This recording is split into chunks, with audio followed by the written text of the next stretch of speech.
Good morning students. Next మన topic వచ్చేసి Wien స్థానభ్రంశ సూత్రం లేదా వీన్ స్థానభ్రంశ నియమం అని కూడా అంటాం. ఇది మనకి మోస్ట్ ఇంపార్టెంట్ 12 మార్క్స్కి. సో 12 మార్క్స్కి మోస్ట్ ఇంపార్టెంట్ వీన్ స్థానభ్రంశ సూత్రం లేదా వీన్ స్థానభ్రంశ నియమం అని చెప్తాం. అసలు వీన్ స్థానభ్రంశ సూత్రం ఏంటిదంటే గరిష్ట వికిరణ శక్తికి సంబంధించిన తరంగ దైర్ఘ్యము λm, అలాగే మరియు వస్తువు యొక్క పరమ ఉష్ణోగ్రతల యొక్క మధ్య లబ్ధం అనేది స్థిరంగా ఉంటే దాన్ని మనం వీన్ స్థానభ్రంశ సూత్రంగా చెప్తాం. పరమ ఉష్ణోగ్రతను మనం టీగా తీసుకున్నాం. ఈ రెండింటి యొక్క లబ్ధం మనకి స్థిరం అంటే కాన్స్టెంట్గా ఉంటే దాన్నే మనం వీన్ స్థానభ్రంశ సూత్రంగా చెప్పుకుంటున్నాం. λm T = స్థిరం. దీన్ని మనం ఉత్పాదించాలి అంటే గరిష్ట వికిరణ శక్తికి సంబంధించిన తరంగ దైర్ఘ్యం λn మరియు వస్తువు యొక్క పరమ ఉష్ణోగ్రతల మధ్య లబ్ధం అనేది స్థిరంగా ఉంటే దాన్ని మనం వీన్ స్థానభ్రంశ నియమంగా చెప్పుకుంటున్నాం. ఓకే, అయితే ఇప్పుడు దీన్ని మనం λm Tని మనం ఉత్పాదించాలన్నమాట. సో దీనికోసం ఉత్పాదన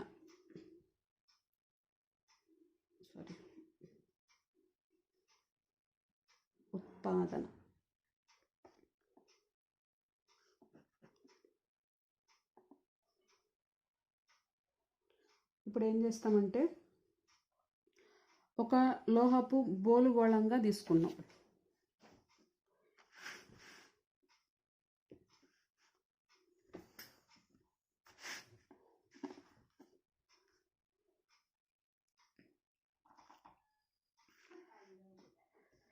సో ఇది మన ఉత్పాదన. దీంట్లో మనం ఫస్ట్ ఏం చేస్తున్నామంటే కృష్ణ వస్తువుని ఒక లోహపు బోలుగోళంగా తీసుకుంటున్నాం ఇలా. సో ఈ లోహపు బోలుగోళంలో లోపల మనకి ఏం జరుగుతుందంటే ఈ గోడలు అంటే లోపల ఉండే గోడలు, మనం బోలుగోళం అంటున్నాం కదా. సో లోపల ఉండే గోడలు ఎల్లప్పుడు మనకి ఏం చేస్తున్నాయి, సంకోచ వ్యాకోచాలు అనేవి చెందుతూ అలాగే పరావర్తన తలాలుగా అంటే పతనం చెంది పరావర్తనం చెంది తలాలుగా ఉన్నాయి అనుకుందాం ఇలా. అయితే అయిన తర్వాత ఈ ఘనపరిమాణంలో గల ఆవరణలో ఉండే శక్తి అంటే ఈ ఘనపరిమాణం ఈ బోలుగోళంలో ఉండే శక్తిని మనం యుగా తీసుకుంటున్నాం. సో క్యాపిటల్ యుగా తీసుకుంటున్నాం. అయితే ఆవరణ ఘనపరిమాణాన్ని మనం అంటే ఈ బోలుగోళం యొక్క ఘనపరిమాణాన్ని మనం వి అనుకుంటున్నాం. అప్పుడు ఈ లోపల ఉండే అంతర్గత శక్తి, ఈ లోపల ఏదైతే ఉంది కదా అంతర్గత శక్తి, సో అంతర్గత శక్తిని మనం ఏ విధంగా తీసుకుంటామంటే అంటే అంతర్గత శక్తి అన్న అంతరంగిక శక్తి అన్న అంటే ఈ లోహపు బోలుగోళం యొక్క అంతరంగిక శక్తి మనం స్మాల్ యూగా అనుకుంటే, సో స్మాల్ యూ అంటే ఏకాంగ ఘనపరిమాణ శక్తి ఇంటూ గోళం ఘనపరిమాణం అంటే యువిగా తీసుకుంటున్నాం. సో యువిగా రాస్తున్నాం అన్నమాట. దీన్ని మనం ఫస్ట్ ఈక్వేషన్గా అనుకుంటే ఉష్ణగతిక శాస్త్రం యొక్క మొదటి నియమం తీసుకుంటాం. మొదటి నియమం ఏంటిది మనకి dq = du + pdv లేదా dw వస్తుంది. డైరెక్ట్గా సరే dw వేద్దాం. సో dq = du + pdv ఇక తీసుకుందాం. ఓకే, అయితే ఇప్పుడు ఏం చేస్తామంటే ఇక్కడ p అంటే ఇక్కడ మనకి పీడనం కదా. సో ఈ పీడనం అనేది ఏ విధంగా తీసుకుంటామంటే p = u/3గా తీసుకుంటాం. సో p = u/3గా తీసుకుంటాం.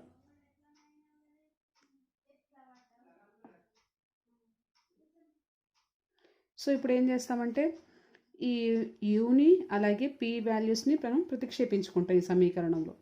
అంటే dq = d × u of v plus p అంటే u/3 × dv.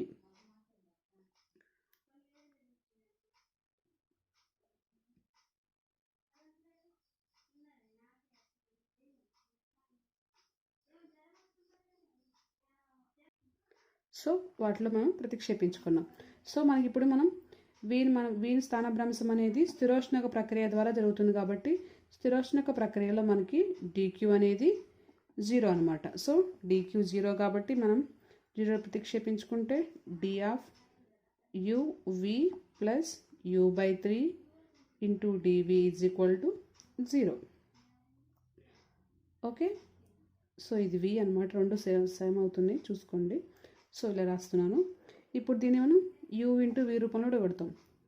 u into dv plus v into du plus u/3 into dv is equal to 0. So only v వరకు తీసుకుందాం. u వరకు అంటే 3u dv plus u dv by 3 plus v into du is equal to 0. So ఇప్పుడు ఇది మనకి 4u dv by 3 plus v du is equal to 0. Okay,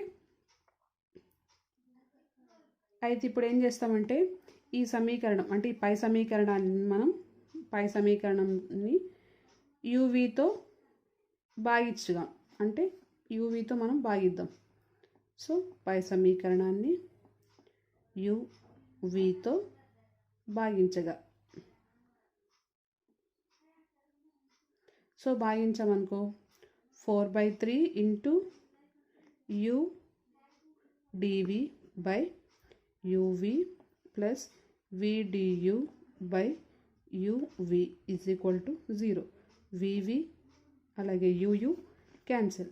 so 4/3 dv by v plus du by u is equal to 0.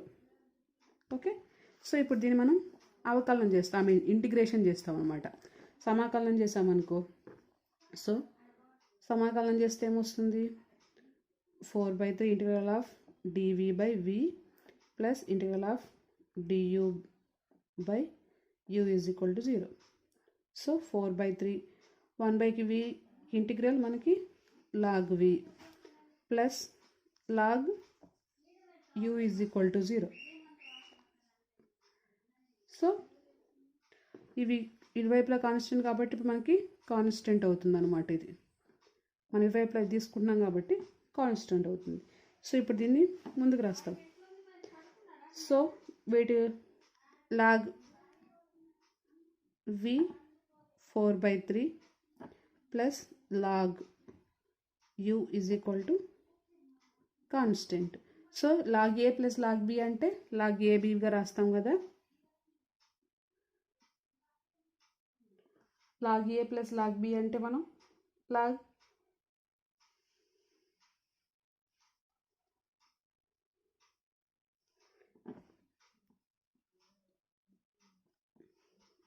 v power 4/3 into u is equal to constant. So దీని నుంచి మనం v 4/3 u కాన్స్టెంట్గా తీసుకుంటున్నాం. Okay, దీన్ని మనం second ఈక్వేషన్గా రాసుకున్నాం. So దీన్ని మనం సెకండ్ ఈక్వేషన్గా తీసుకుందాం.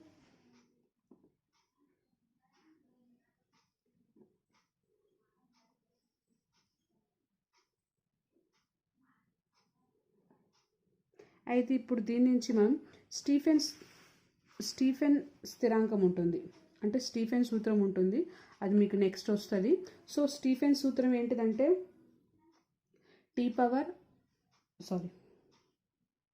u is equal to t power, Stephen సూత్రం u is equal to sigma t power 4 అనమాట. ఇది స్టీఫెన్ సూత్రం. సో ఈ సూత్రం మీకు నెక్స్ట్ వస్తుంది, అప్పుడు నేను చెప్తాను మీకు. సో u ప్లేస్లో మనం దీన్ని ప్రతిక్షేపించుకుంటాం. ఏంటిదంటే v 4/3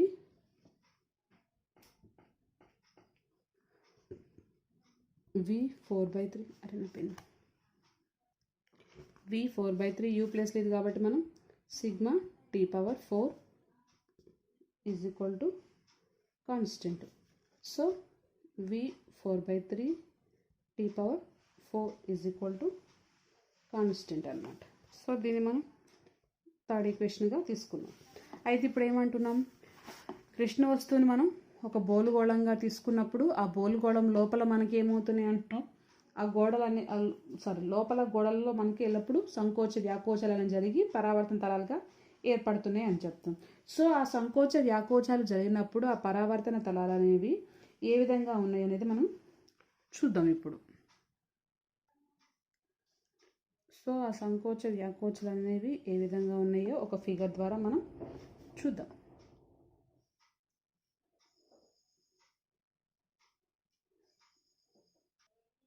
సో ఈ విధంగా ఉంటాయి అన్నమాట. లోపల సంకోచ వ్యాకోచాలు జరిగిన తర్వాత వాటి యొక్క ఫిగర్ని మనం ఈ విధంగా తీసుకున్నాం.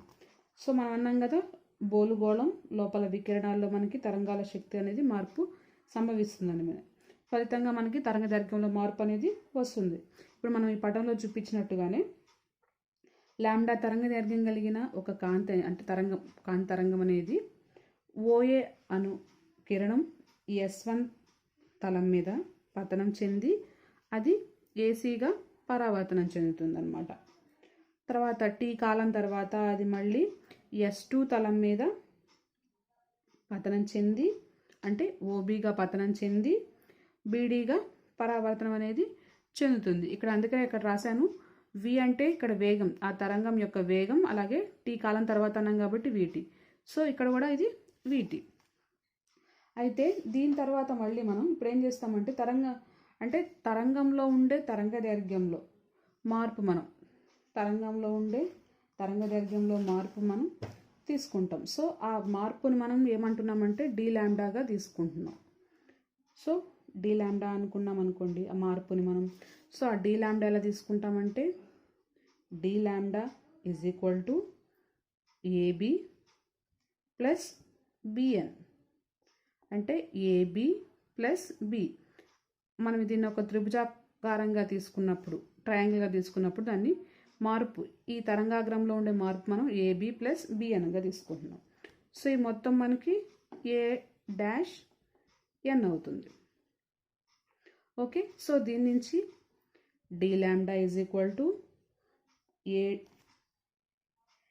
సో ఈ త్రిభుజం తీసుకుంటాం, A-A'-N త్రిభుజం నుంచి మనం కాస్ తీటా తీసుకుంటాం. So cos theta is equal to A'-N by A' అవుతుంది. సో దీంట్లో మనకి A'-N కాబట్టి A'-N is equal to AA' cos తీటాగా తీసుకుంటాం. So AA' cos theta. Okay, ఇప్పుడు AA' అంటే A' ఇక్కడ నుంచి ఇక్కడికి దాని యొక్క డిస్టెన్స్ VT, అలాగే ఇక్కడి నుంచి ఇక్కడ డిస్టెన్స్ అంటే AM యొక్క డిస్టెన్స్ VT, అలాగే MA' యొక్క డిస్టెన్స్ మనం VT అంటే 2VTగా తీసుకోవచ్చు. So D lambda is equal to 2VT cos theta. Okay, మనం టీ అంటే ఇక్కడ మనం లాంబ్డా బై సిగా కూడా తీసుకోవచ్చు అనమాట. So D lambda is equal to 2V lambda by C cos theta. Okay, అయితే ఇప్పుడు దీన్ని మనం 4th ఈక్వేషన్గా తీసుకుందాం. ఇప్పుడు ఏమవుతుందంటే ఒక సెకను కాలంలో పరావర్తనాల సంఖ్య తీసుకుంటాం. ఇలా లోపల జరిగే ఒక సెకను కాలంలో ఉండే పరావర్తనాల సంఖ్యను మనం C/2R కాస్ తీటాగాను, అలాగే ఇది ఒక సెకను కాలం అంటున్నాం కాబట్టి అలా కాకుండా DT కాలంలో పరావర్తనాల సంఖ్య. సో DT కాలంలో పరావర్తనాల సంఖ్య C/2R cos theta into DT అవుతుంది. సో ఇప్పుడు DT కాల వ్యవధిలో తరంగ దైర్ఘ్యంలో ఉండే మార్పును తీసుకుంటాం. So D lambda is equal to 2V lambda by C cos theta into ఇది వేస్తాం C/2R cos theta into DT. C 2 cancel, అలాగే కాస్ తీటా క్యాన్సిల్, మిగిలిన ఏంటి మనకి D lambda is equal to V lambda అలాగే by R into DT. Okay, so D lambda by lambda V/R DT. So VDT అంటే మనం యాక్చువల్గా DR రాసుకోవచ్చు కదా. సో dr/r అంటే ఇదనమాట డిస్టెన్స్. సో దాని డిస్టెన్స్ని మనం drగా తీసుకుంటున్నాం. ఇప్పుడు దీన్ని సమాకలనం చేస్తాం. సమాకలనం చేస్తే 1/λకి integral log λ. So log λ = log r plus constant కాబట్టి log cగా తీసుకుంటాం. So log λ minus log r = log c. Both సైడ్స్ని లాగ్స్ తీసేస్తాం కాబట్టి ఇక్కడ మనకి λ/r. log a minus log b అంటే log a/b కాబట్టి log λ/r అలాగే log λc cancel. So λ/r c. c is nothing but కాన్స్టెంట్గా తీసుకుంటున్నాం. ఓకే. సో అయితే ఇప్పుడు మనకి ఆల్రెడీ సమీకరణం 3లో మనకి v 4/3 t⁴ వచ్చింది. సో v అంటే ఇక్కడ మనకి v 4/3 t⁴ కాన్స్టెంట్. v అంటే ఘనపరిమాణం అన్నాం కాబట్టి బోలుగోళం యొక్క ఘనపరిమాణం మనం 4/3 πr³ రాస్తాం. So whole to the power of 4/3 into t⁴